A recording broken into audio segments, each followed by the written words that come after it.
नमस्कार दोस्तों, SC Jahangir class में आपका हार्दिक स्वागत है। आज हम लेके आए हैं आपके लिए क्लास 8 का संस्कृत फर्स्ट पार्ट सुभाषितानी। सुभाषितानी मतलब श्रेष्ठ वचन। ये ऐसे वचन होते हैं जिसको अपन सुबह प्रेयर में बोलते हैं, सुविचार के टाइप से। उस प्रकार को श्लोक है जिसका हिंदी अनुवाद अपन यहाँ पे पूर्ण रूप से पढ़ेंगे। यदि आप नए हैं तो कृपया इस चैनल को एक बार लाइक, शेयर और सब्सक्राइब जरूर कर दीजिए। तो चलिए शुरुआत करते हैं पहले श्लोक से।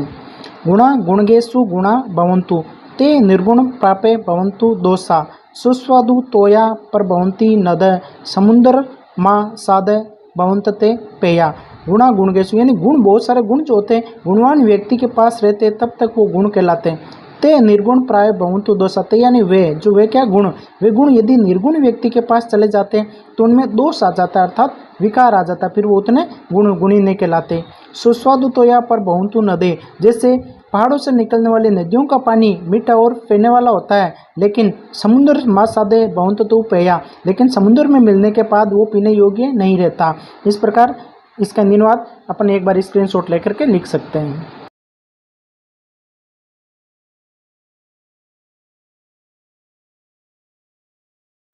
साहित्य संगीत कला विहीन, अर्थात जिस व्यक्ति के अंदर साहित्य संगीत और कला का ज्ञान नहीं होता है, साक्षात पशु पुंज पिसाणिने, वे साक्षात पशु के समान होता है। कैसा पशु? पुंज पिसाणिने यानी बिना पूंछ के पशु के समान होता है। तृण ने खाद्यनपि जीवमान, वह घास ने खाते हुए जिंदा है। तद भाग्यदे परम पशु ना हुए, तो उन पशुओं का परम सौभाग्य है। यदि ये घास भी खाने लगे तो उन पशुओं का बेचारों को घास भी नसीब नहीं होगी।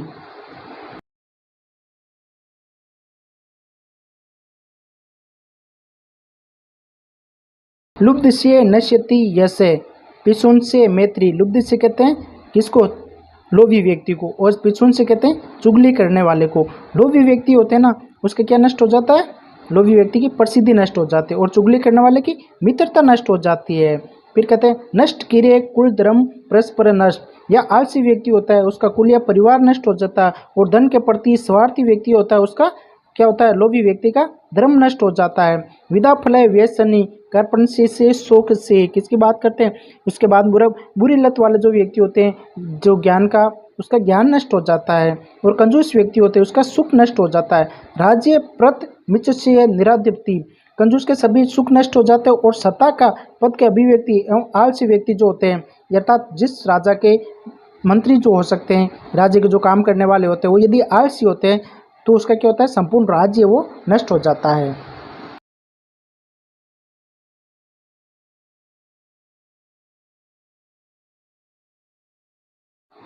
पित्वा रस तु कटुब मधुर समाना, पित्वा यानी पीते हैं, रस यानी रस, तु कटुर मधुर समाना यानी कड़वा और मीठा दोनों फूलों के समान रस पीते हैं। माधुर मेद्य जने नव मुक्स मिक्स काचो, मधुमक्खी जो होती है फूलों के कड़वे और मीठे दोनों प्रकार के रस ग्रहण करती है, लेकिन हमेशा से मीठा ही बनाती है। उसी प्रकार संत स्थित सज्जन दुर्जनना, संत जो व्यक्ति होते हैं अर्थात सज्जन व्यक्ति होते हैं, संत जो लोग होते हैं सज्जन और दुर्जन यानी अच्छी और बुरी सब प्रकार की बातें ग्रहण करते हैं। श्रुत्वा वचे मधुर सुक्तिय सर्जती, लेकिन वो हमेशा क्या करते हैं? अच्छी बातें ही बताते हैं, अर्थात सुक्तियाँ जो बोलते हैं मधुर सुक्तियाँ अच्छी अच्छी बातों का निर्माण भी करते हैं, अपनी जिंदगी के अंदर बात करते हैं। जिस प्रकार अपन कहते हैं कि संत वो कल्याणकारी वाणी का सर्जन करते हैं, अच्छी बातें लोगों को बताते रहते हैं।